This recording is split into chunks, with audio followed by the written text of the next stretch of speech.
la dicha de compartir con ustedes un pasaje, por lo cual les quiero pedir que vayan a Apocalipsis capítulo 1 del versículo 9 al versículo 16. Apocalipsis capítulo 1 del versículo 9 al versículo 16. Y es muy probable que todos nosotros, en algún punto de nuestra vida, eh, se nos haya hablado de poner nuestros ojos en Jesucristo. Y como nos dice Hebreos capítulo 12, versículo 2, debemos poner nuestra mirada en Él.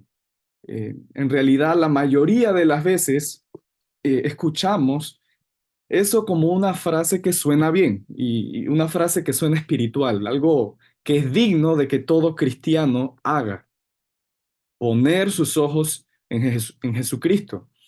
Eh, pero la verdad es que comprender lo que significa contemplar a Jesucristo, contemplar su gloria, tiene un significado más profundo, pienso, y un significado más poderoso que solo una frase así a lo superficial. Eh, en ocasiones algunos cristianos lo mencionan, tal vez sin entender completamente su significado, con la mejor de las intenciones, seguro. Contemplar la gloria de Jesucristo implica ser transformado a su imagen, como dice 2 Corintios 3:18, ser transformados a su imagen por su Santo Espíritu. Y cuando uno va al Antiguo Testamento, uno entiende que la gloria de Dios es lo que hace a Dios pesado. La gloria de Dios es lo que hace a Dios pesado. Y tal vez te preguntas, bueno, Federico, pero ¿en qué sentido es Dios pesado? Bueno, Él es pesado en el sentido de que su valor es infinitamente inestimable.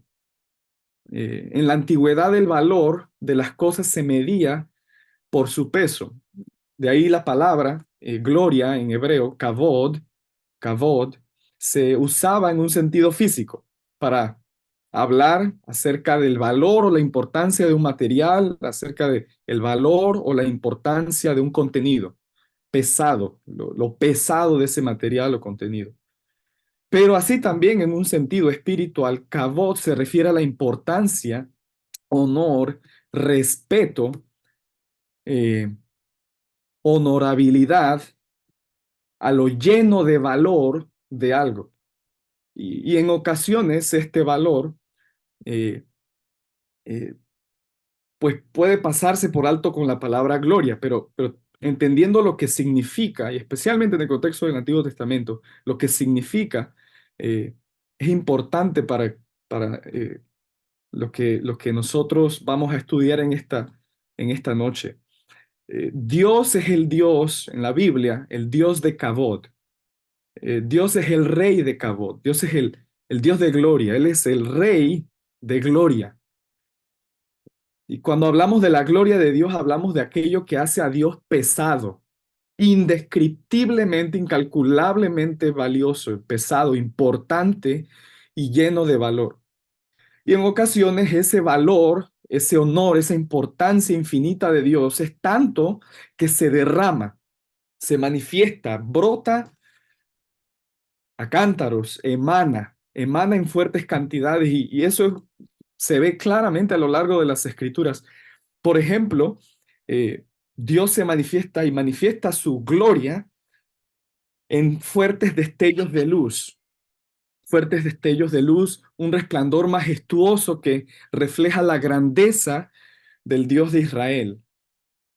Lo vemos a lo largo de las escrituras cuando Dios se manifiesta a su pueblo de manera especial, de manera visible. Se manifiesta su gran gloria, su gran peso, su gran valor. Y eso es a lo largo de Antiguo y Nuevo Testamento, como vamos a ver. Entonces, como creyentes, somos nosotros llamados a contemplar a Jesucristo, a contemplar su gloria en las Escrituras. Y eso, hermanos, es lo más importante. El creyente es conformado a la imagen de Jesucristo al ver, al contemplar su gloria. Segunda de Corintios 3:18. Y esa es la esencia de la vida cristiana. Eso es lo más importante, contemplar la gloria de Jesucristo. Hace poco, en uno de los Q&A o sesiones de preguntas y respuestas que Pastor John MacArthur, acá en Grace, eh, hizo y respondió preguntas a la iglesia aquí, eh, creo que fue no hace más de 2 años, le preguntaba a un joven que qué era lo más importante que él como pastor le recomendaba para el inicio de un pastorado. Es decir, un pastor que apenas tiene 1, 2, 3 años de haber iniciado en el ministerio. ¿Qué es lo más importante, Pastor John, que yo necesito saber o que yo necesito hacer? Pastor John le responde, contempla a Cristo, aprende de Cristo, enfócate en Jesucristo.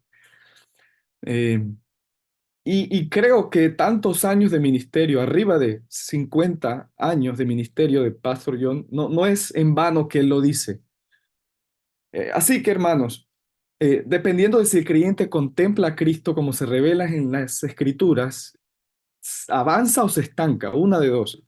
Si el creyente contempla a Jesucristo, avanza. El momento que lo deje de hacer, se estanca.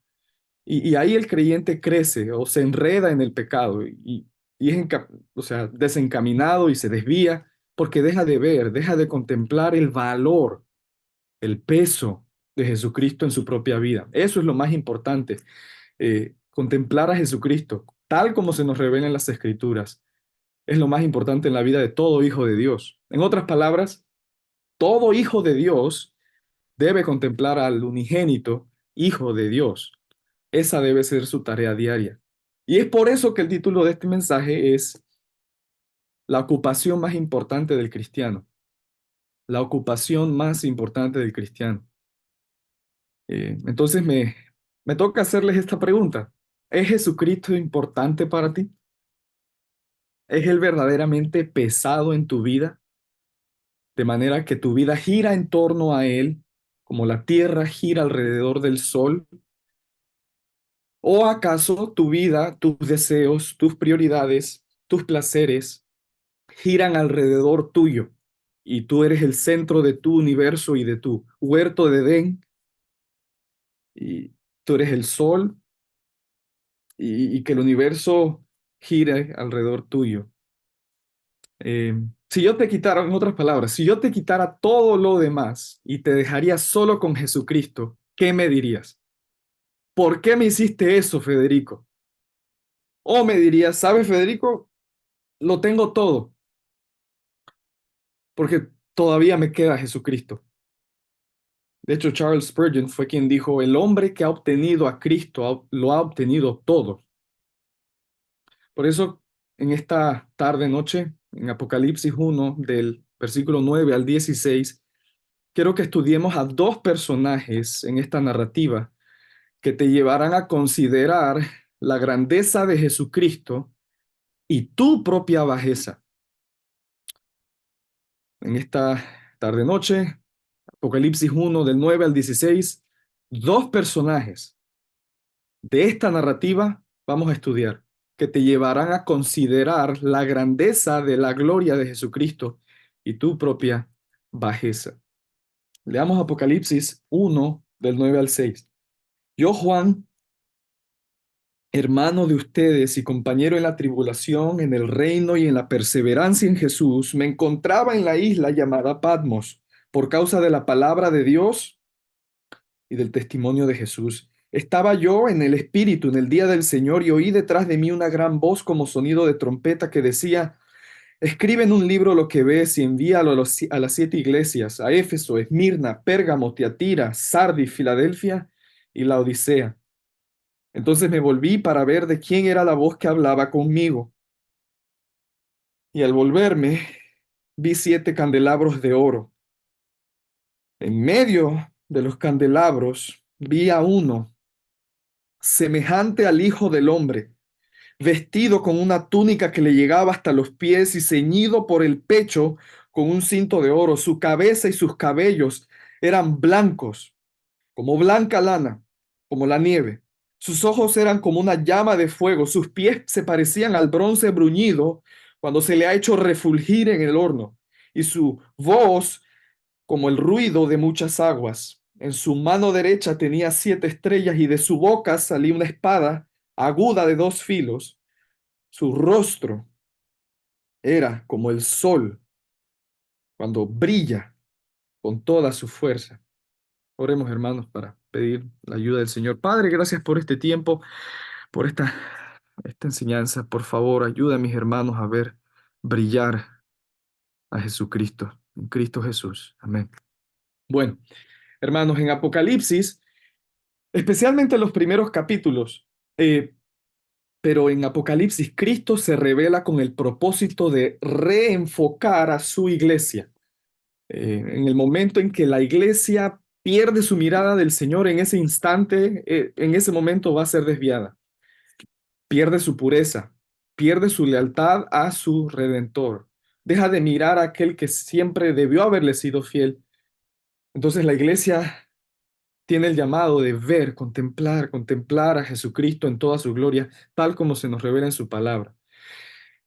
Particularmente, eh, hacer lo básico es lo más importante y vamos a ver que no era el caso de todas las iglesias en capítulo 2 y 3 de Apocalipsis. No estaban haciendo lo más básico, no estaban haciendo lo más importante y era contemplar la gloria de Jesucristo. Y exactamente lo primero que hace el Señor Jesucristo a través de su siervo, de su esclavo Juan, el apóstol Juan, es llamar a la iglesia que mírame a mí, mírame a mí, mírame a mí, mírame a mí.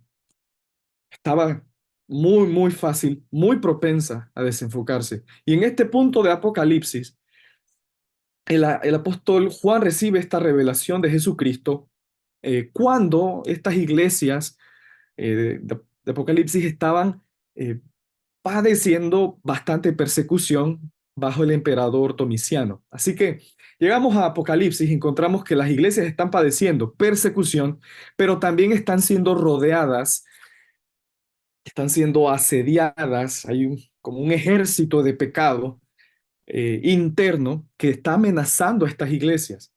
Así que llegamos al versículo 9 y leemos, versículo 9 de Apocalipsis 1. Dice, yo Juan, hermano de ustedes y compañero vuestro. Pero bueno, antes quiero que hoy eh, estudiemos en primer lugar al esclavo de Jesucristo. Del versículo 9 al versículo 11, el esclavo de Jesucristo, y del versículo 12 al versículo 16 vamos a estudiar la gloria de Jesucristo.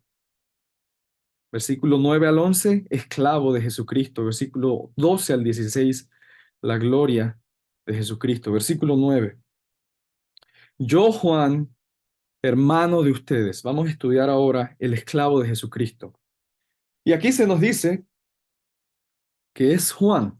¿De qué Juan está hablando? Hay muchos Juanes en el Nuevo Testamento. Este es Juan, el discípulo amado, Juan, el apóstol, Juan.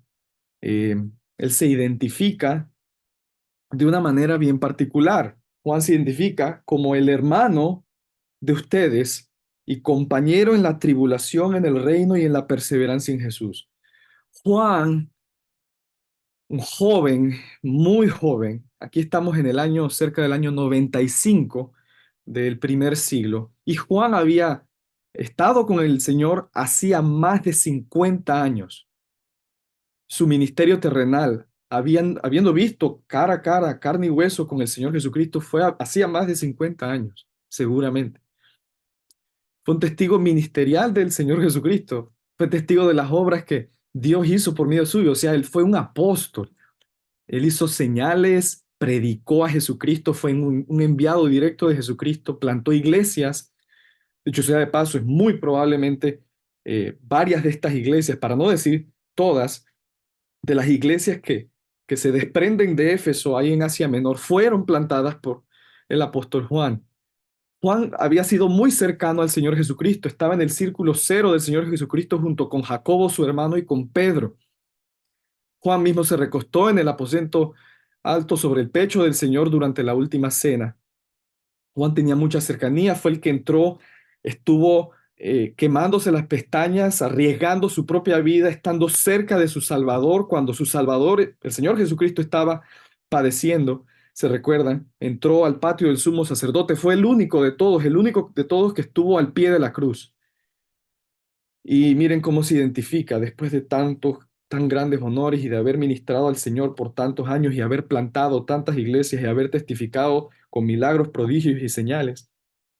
Él se identifica como hermano.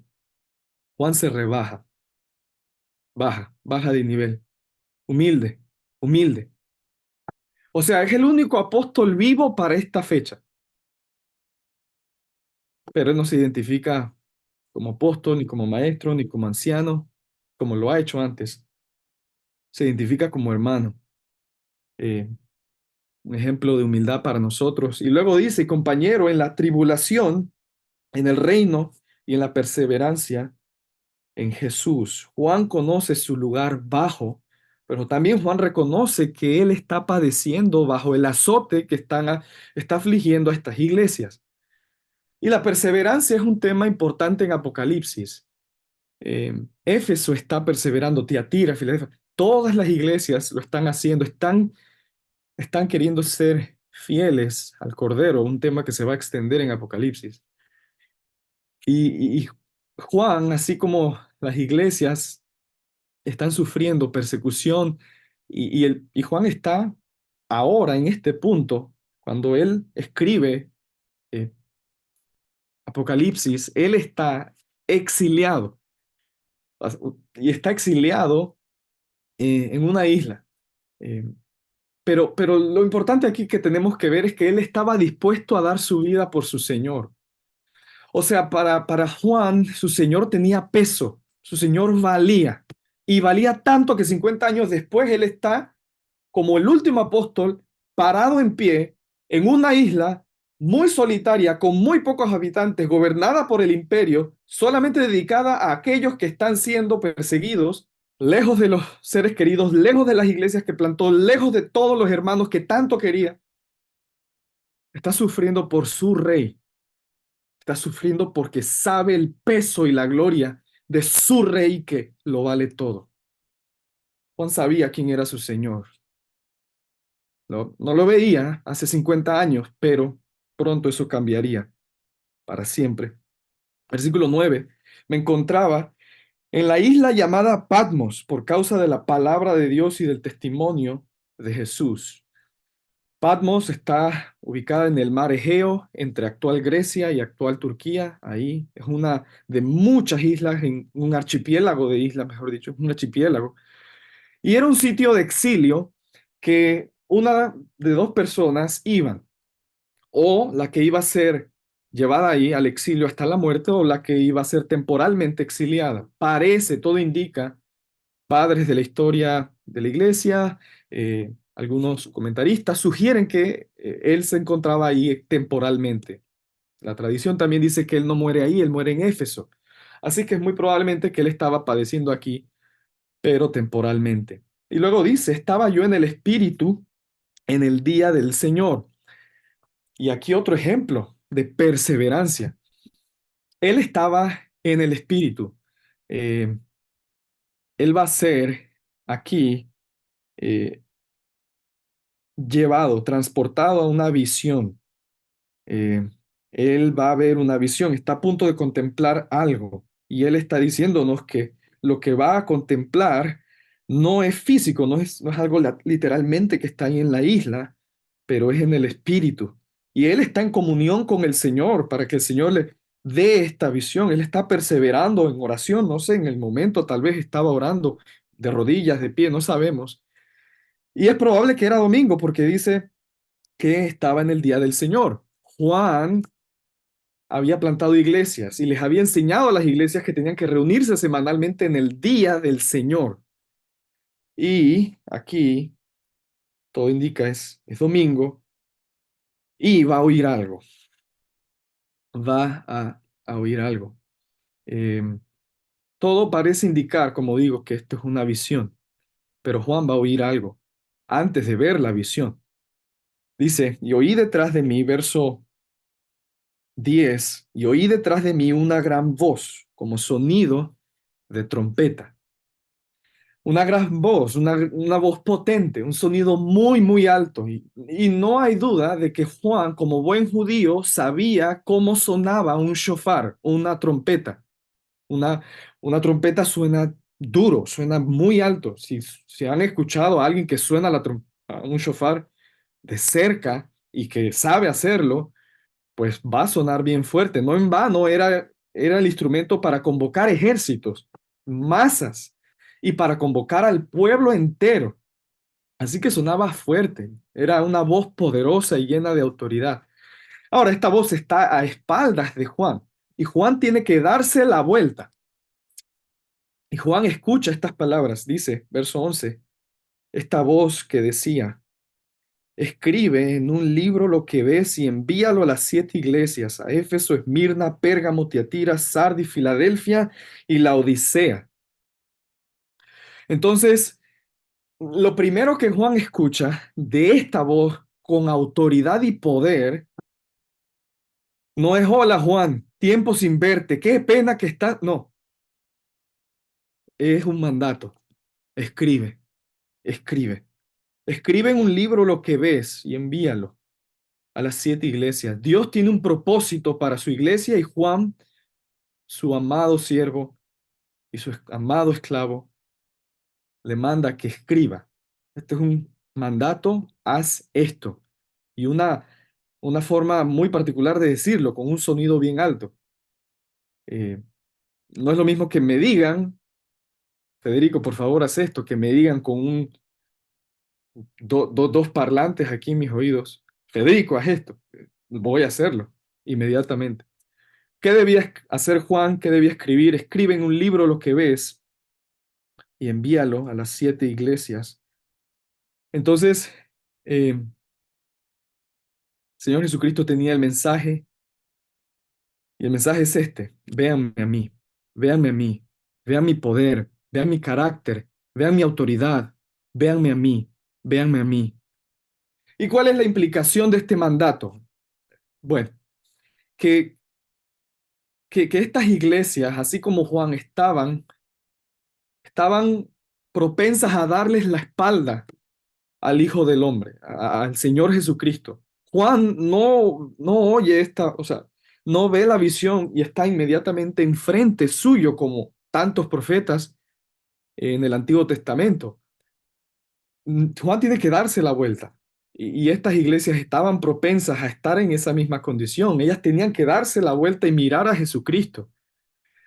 Eh, entonces, estaban muy, muy propensas. Éfeso estaba batallando con falsos apóstoles, falsos maestros. Esmirna estaba atravesando tribulación, pobreza. Pérgamo tenía a algunos que cometían actos de inmoralidad, pecado horrible, eh, reprochable incluso por los de afuera. Tiatira estaba perseverando, pero estaba dejando que una mujer pecadora enseñara falsa doctrina y actos de inmoralidad. Sardis estaba teniendo un hombre que tenía vida, pero estaba muerta. Y la Odisea era tibia. Cristo no toleraba su tibieza y estaba digna de lástima, pobre, ciega, desnuda. Entonces, Jesucristo se aparece aquí a su esclavo fiel y le dice, escribe a estas iglesias perseguidas, rodeadas de pecado, diles, véanme a mí, véanme a mí. Y tal vez tú estás hoy en una condición parecida. Tal vez estás afligida en tu alma, estás siendo objeto de presiones externas, como estas iglesias estaban padeciendo persecución por el Imperio Romano. Tal vez tu corazón te está doliendo por muchas aflicciones que has encontrado en este mundo, pero tengo un mensaje para ti y es que Jesucristo es el que te consuela. Míralo a Él tal como está revelado en su palabra. Date la vuelta y en tu dolor, míralo a Él, en su palabra, en su palabra. Él es tu protector, Él es tu Señor, Él es tu Rey. quien desde los cielos te protege, Él te guarda. Él es el que trae alivio a tus angustias, estás desesperado, probablemente, bueno, Jesucristo mora en ti, el Padre mora en ti, el Espíritu Santo mora en ti, no estás solo, no estás solo, Él está contigo, míralo a Él. Caso contrario, puedes estar batallando con tu propio pecado y ves que el pecado te rodea, te amenaza y te quiere devorar. El mismo mensaje es para ti también, míralo a Él, arrepiéntete de tu iniquidad, de tu maldad, de tu corazón endurecido y de tu necesidad feroz. Deja de darle la espalda a Jesucristo y a su palabra y date la vuelta. Date la vuelta y contempla al Rey, contempla al Señor y deja que esa contemplación te transforme y que triture esas cáscaras de pecado que atesoras en tu corazón. Te están endureciendo. Pelea contra tu pecado, huye de tu pecado y date la vuelta y míralo a Él. Busca hermanos maduros que te ayuden a batallar contra tu propio pecado y que a los cuales puedas rendirles cuentas. Y para eso tienes la iglesia. Necesitas la iglesia siempre. Necesitas la palabra ante todas las cosas. Que Dios te hable a tu corazón, a tu alma. Necesitas la comunión de los hermanos. Necesitas que ellos te vean y que ministren los dones que el Espíritu Santo les ha dado para servirte y para ayudarte. Mira el versículo ahora 12. Vamos a pasar a la segunda y última parte de nuestro estudio, la segunda mitad. Ya estudiamos eh, el primero de dos personajes que te van a llevar a contemplar la grandeza de Jesucristo y tu propia bajeza, que era el esclavo de Jesucristo. Veamos ahora la gloria de Jesucristo.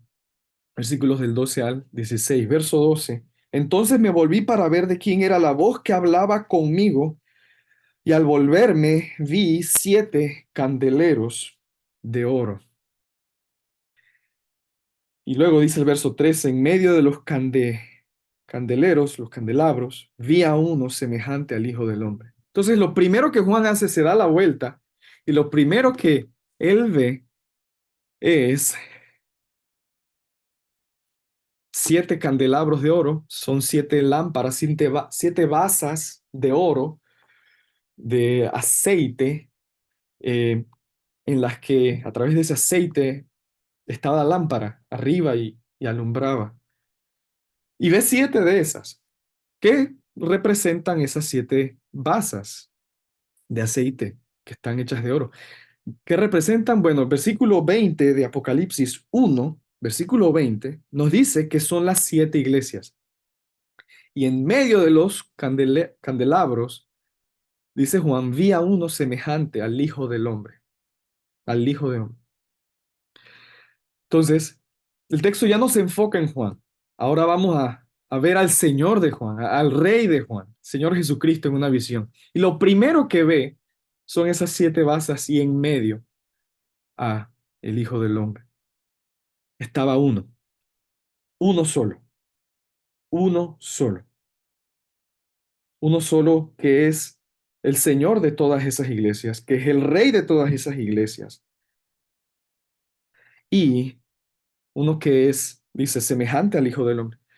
¿Quién o a qué hace referencia este título, Hijo del Hombre? Sabemos que es el título preferido que el Señor Jesucristo usa en los evangelios para referirse a sí mismo, pero el Señor Jesucristo conoce muy, muy bien su Antiguo Testamento. Y en el Antiguo Testamento, en el libro de un profeta exílico, cuando Israel estaba en el exilio, un profeta llamado Daniel, en el capítulo 7, versículo 13 al 14, se habla de uno semejante a un hijo de hombre, es decir, un hombre que descendió de un hombre, que se acerca a Dios el Padre, al anciano de días, y que del Padre recibe dominio, gloria y reino. Daniel 7, del 13 al 14. Y aparte de recibir gloria, dominio y reino del Padre, dice que éste recibe un reino Este es el Rey del universo y es para que todos los pueblos, naciones y lenguas le sirvieran. Su dominio es un dominio eterno, es decir, que es un rey eterno. Su dominio nunca pasará y su reino uno que no será destruido. Entonces, en el medio de estas iglesias, ¿quién está?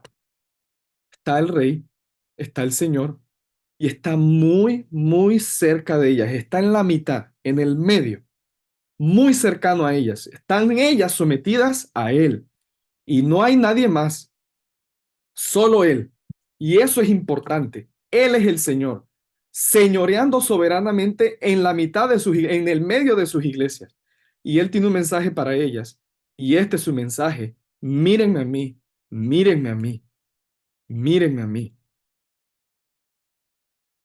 Así como en el Antiguo Testamento, en el medio del campamento del pueblo de Israel en el desierto, ¿quién estaba? Jehová, este mismo Dios y Rey. El templo estaba en el mero centro y tres tribus al este, tres tribus al oeste, tres tribus al norte, tres tribus al sur. En el medio, señoreando, el Rey está en medio de sus iglesias. Versículo 13. En medio de los candelabros había uno semejante al Hijo del Hombre, vestido con una túnica que le llegaba hasta los pies. El Hijo del Hombre estaba vestido con una túnica que le llegaba hasta los pies y ceñido por el pecho con un cinto de oro. Aquí vamos a ver la gloria de Jesucristo. Estaba vestido por el pecho con un cinto de oro, estaba vestido con una túnica que le llegaba hasta los pies. Ahora, esta es una vestidura, cuando estudiamos la palabra, una vestidura muy parecida a la que usan los ángeles.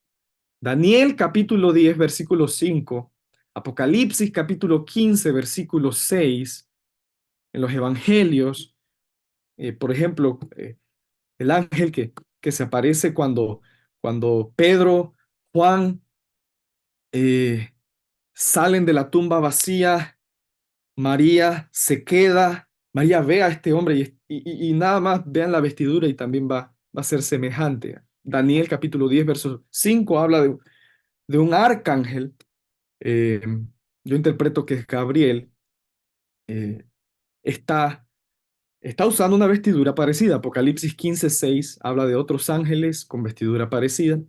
Eso nos indica que este hombre es un hombre. Acuérdense, Juan está viendo una visión.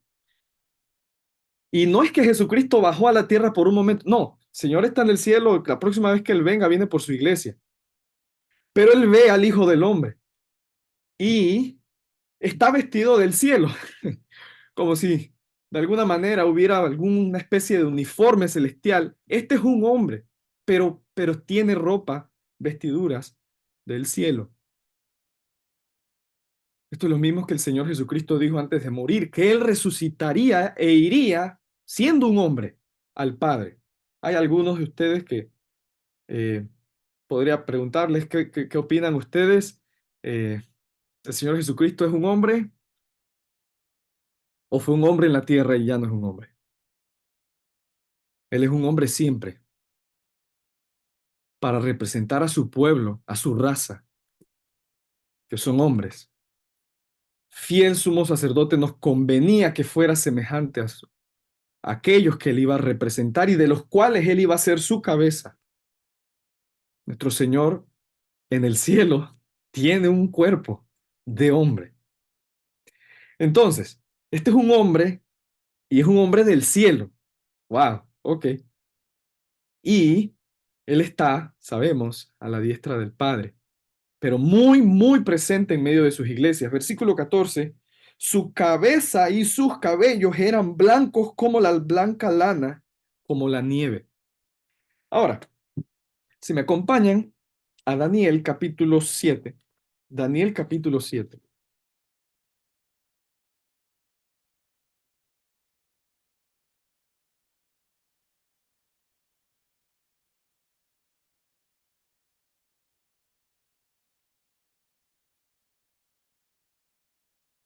Vamos a ver en el versículo 9 lo siguiente. Daniel 7, 9. Miren lo que dice.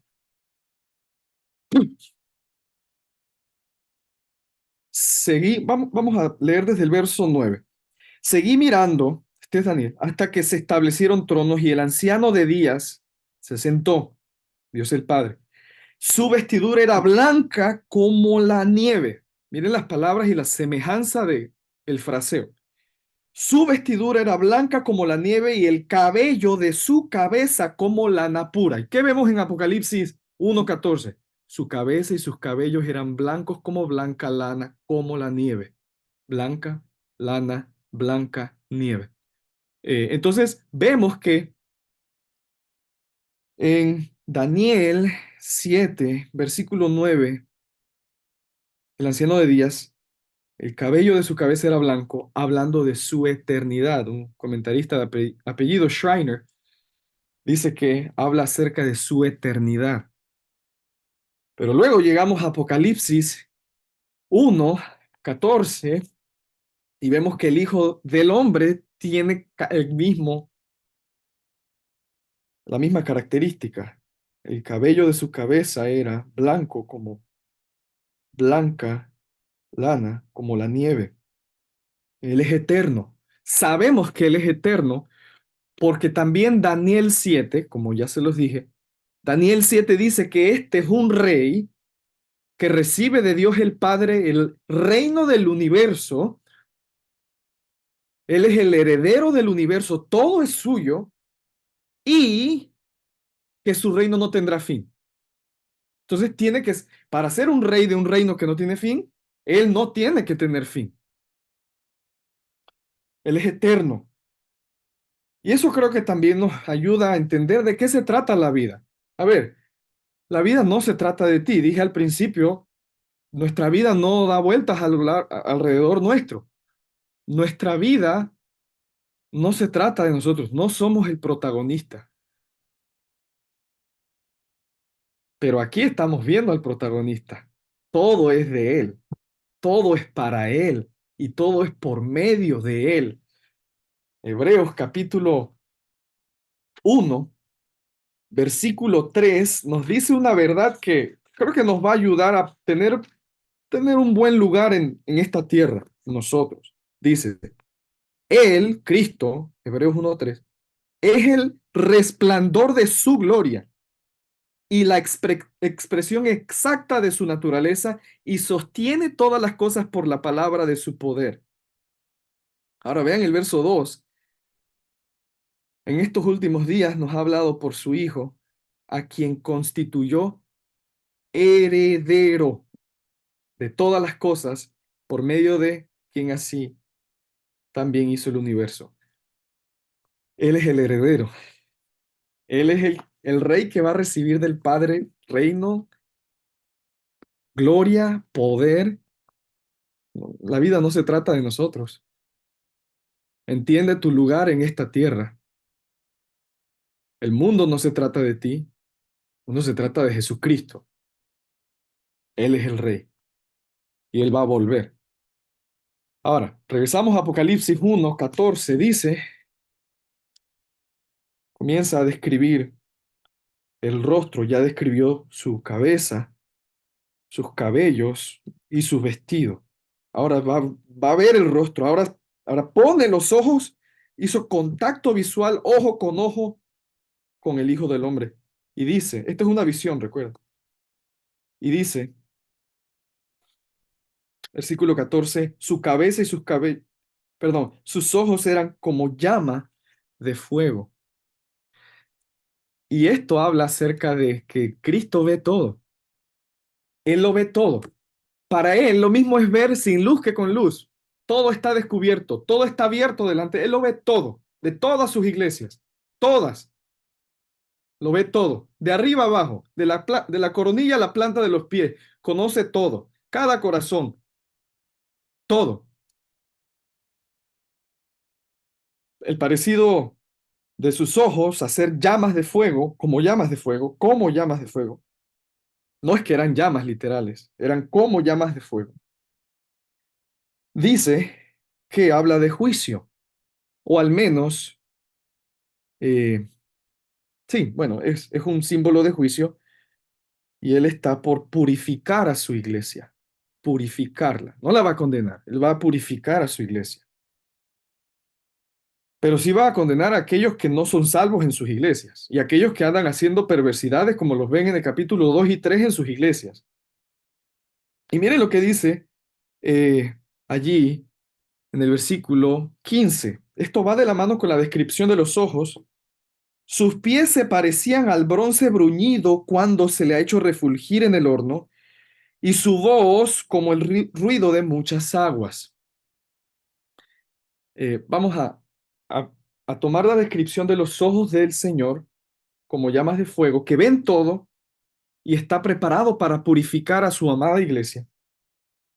Y vamos a tomar la descripción de sus pies. Acuérdense que el traje del Señor aquí, o el vestido, era blanco, pero Juan alcanza a ver los pies del Señor porque le llegaban hasta los pies. Yo supongo que hasta el talón, quién sabe, pero es lo que dice el texto. El vestido le llegaba hasta los pies y Juan vio los pies, así que pudo ver los pies. Entonces dice que sus pies eran como parecidos, dice, se parecían al bronce bruñido cuando se le ha hecho refulgir en el horno. Es decir, cuando un metal tiene tanta energía y tanto calor, lo que hace es botar la energía que le rebosa y le emana. Y lo hace en luz. Bota la energía a través de la luz. Brilla, en otras palabras, como un metal candente. Y eso es lo que Juan está diciendo. Sus pies son así. Ahora, ¿por qué sus pies son semejantes a un bronce bruñido cuando se le ha hecho refulgir en el horno? Porque así como Él también va a purificar a su iglesia viendo, y en su momento va a traer juicio sobre los impíos, y ve todo, así también los pies van a servirle para avanzar e ir hasta aquello que Él va a purificar y hacerlo. O sea, Dios no solamente lo ve, Él puede hacerlo, tiene pies para ir hasta ahí y hacerlo. Entonces, Jesucristo lo ve todo, no solo eso, pero también es capaz de hacer todo y vemos esta realidad. Ahí en capítulo 2 de Apocalipsis 2, versículo 21 al 23, Jesucristo le dice a la iglesia en Tiatira, yo soy el que escudriña, dice, y todas las iglesias sabrán que yo soy el que escudriña las mentes y los corazones y les daré a cada uno según sus obras.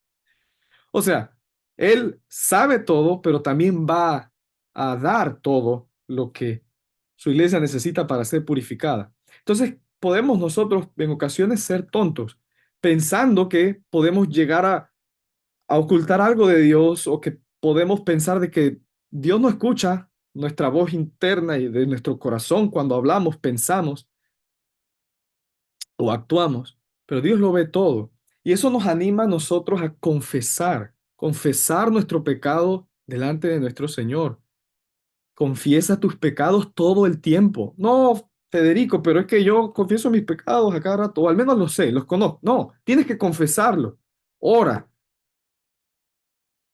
trata de que no pase una semana o un día sin que tú digas, Señor, perdóname por esto y lo otro.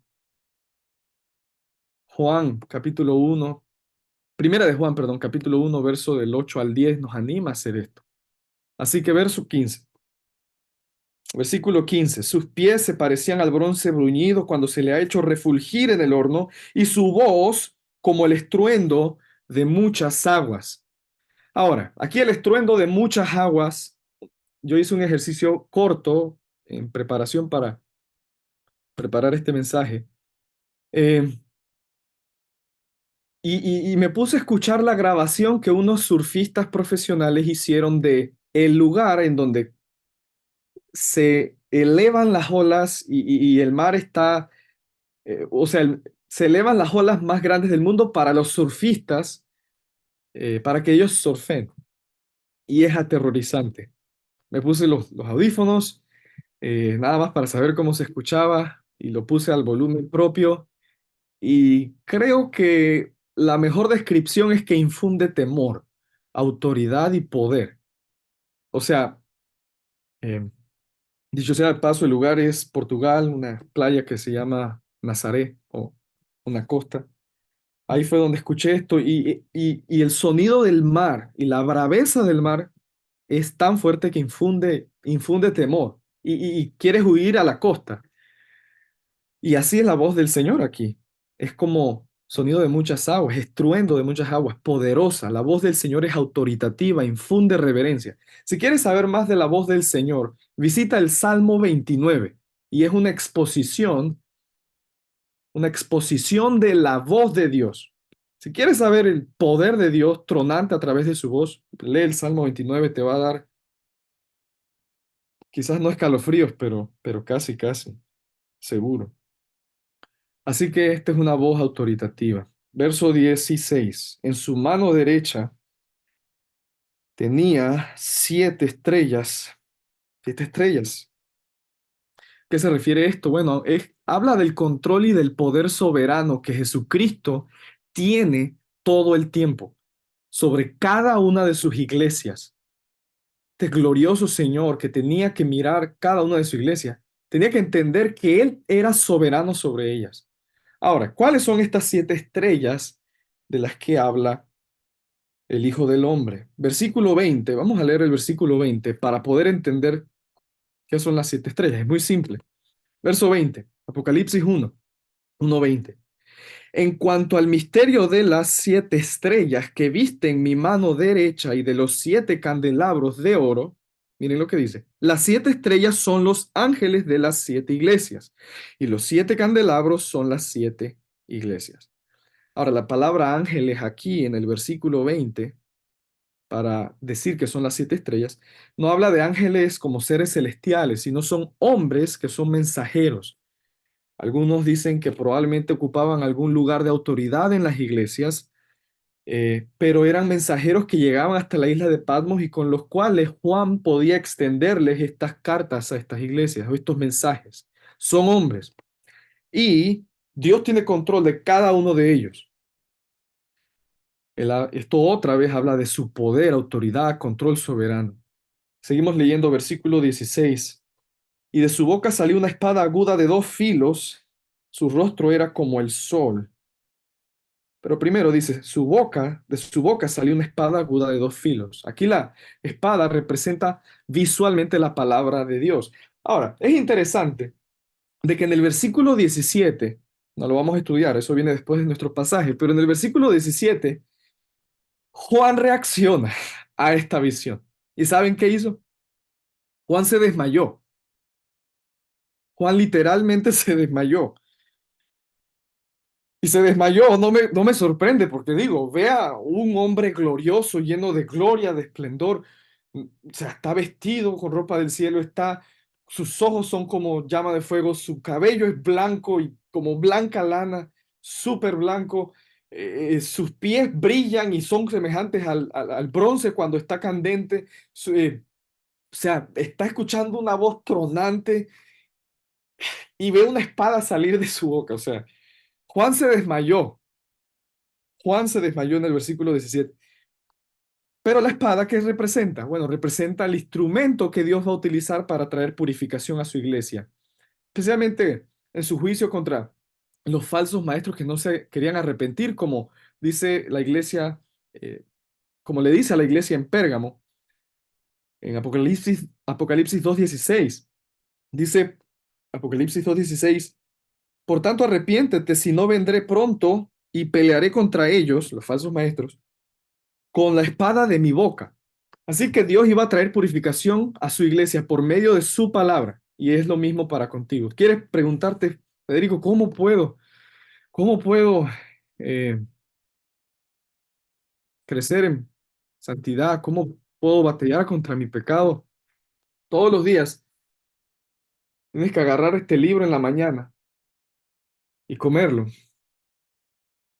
y dejar que te purifique por el poder del Espíritu Santo. Tienes que orar. Si no haces eso, van a haber consecuencias, no te van a gustar,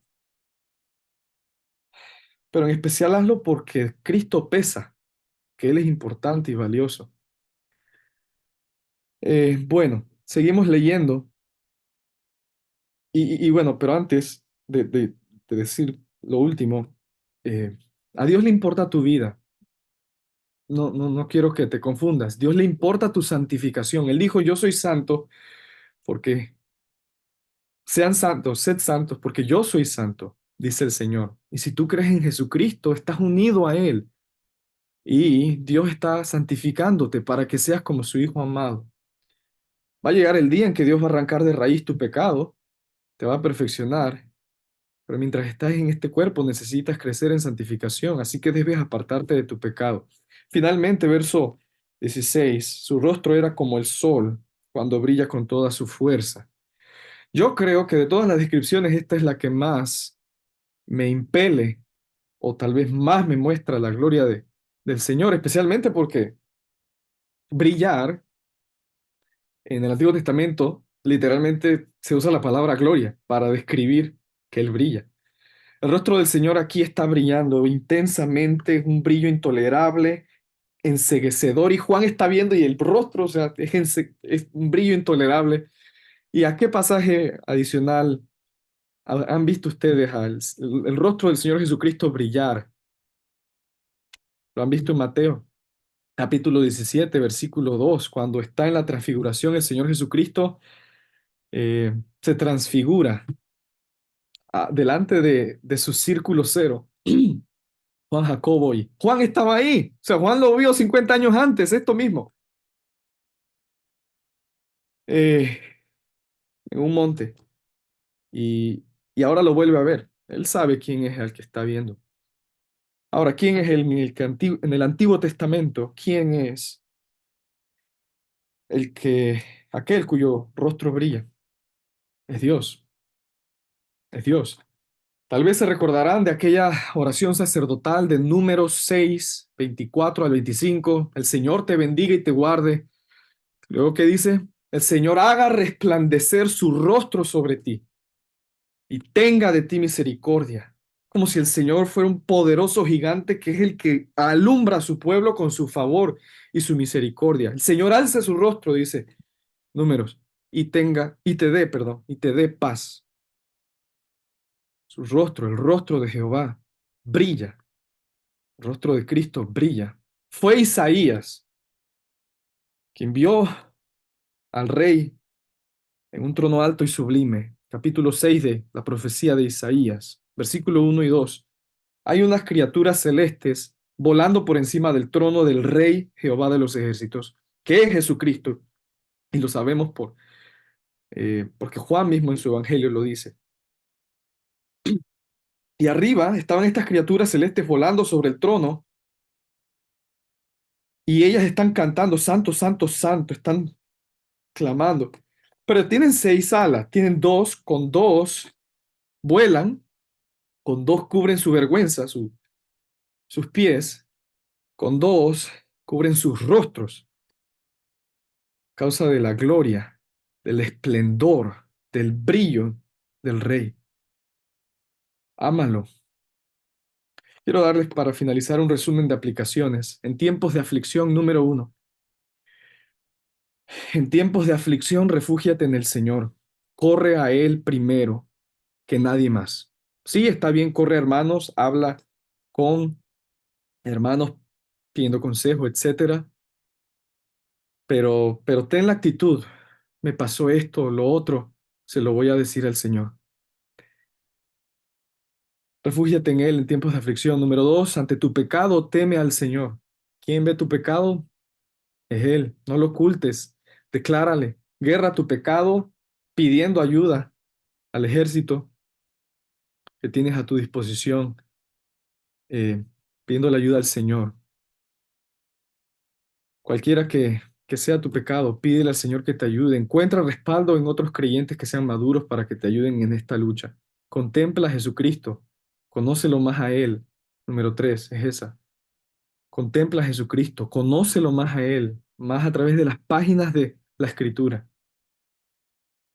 Aprende de su grandeza, de su carácter, de su infinito honor, valor, de su peso, porque Él pese en tu vida y tú no vas a poder hacer que Él pese en tu vida si tú no lo conoces. Imposible. Tienes que conocerlo. Y número 4, sé fiel a Jesucristo. Solo le vas a ser fiel a Él si lo conoces. Juan sabía quién era su rey. Por eso 50 años más tarde, anciano, viejo y canoso, solo, abandonado, al pie del mar, en una isla, estaba firme, estaba firme. Sé fiel a Jesucristo aún en las tormentas. Ámalo, obedécelo a Él siempre, entrégale a Él tu lealtad, hónralo a Él.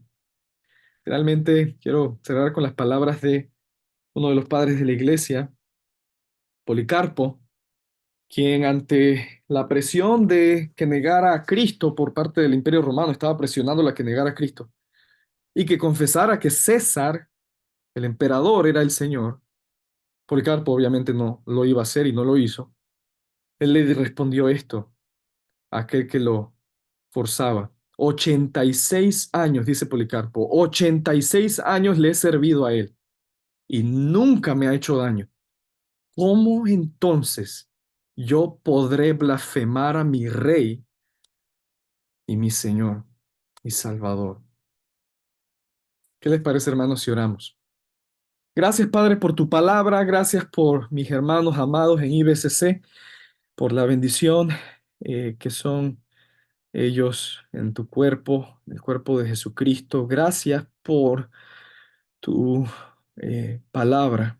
Te pido que los ayudes a tener el deseo insaciable y la responsabilidad y la ocupación más importante de sus vidas, que sea contemplar a Jesucristo, contemplarlo a Él a través de las páginas de las Escrituras. Te alabo y te bendigo, te doy gracias.